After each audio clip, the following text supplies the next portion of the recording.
Donc la propriété 1 qu'il faut tirer de l'activité numéro 3, c'est que si une droite D est tangente à un cercle C de centre O et de rayon R en un de ces points, qui est par exemple A, alors sachez bien que cette droite D est perpendiculaire au rayon OA.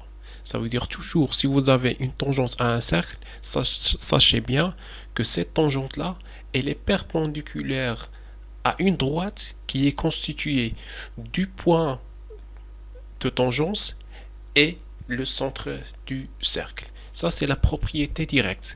La propriété indirecte, c'est-à-dire l'inverse. Propriété numéro 2, si vous trouvez qu'une droite D est perpendiculaire au rayon OA d'un cercle, sachez bien que cette droite D n'est qu'une tangente. Parce que toujours, la tangente, elle est perpendiculaire à la droite constituée par le centre et le point de tangence. Exemple, par exemple, là on a le cercle C de centre I et de rayon IA. C'est bon? On va prendre la droite D qui est tangente au cercle au point A.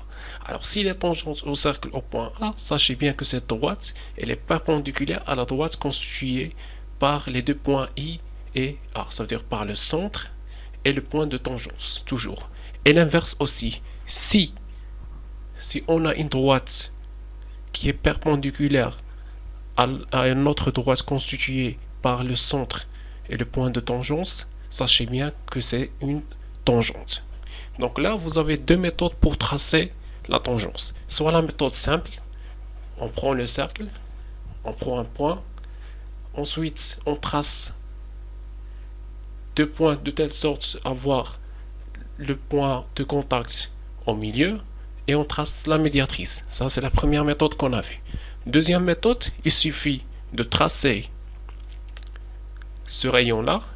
Ensuite, pour tracer la tangente, il suffit de prendre l'équerre et tracer une droite perpendiculaire à cette deuxième droite au point A et vous aurez la tangente.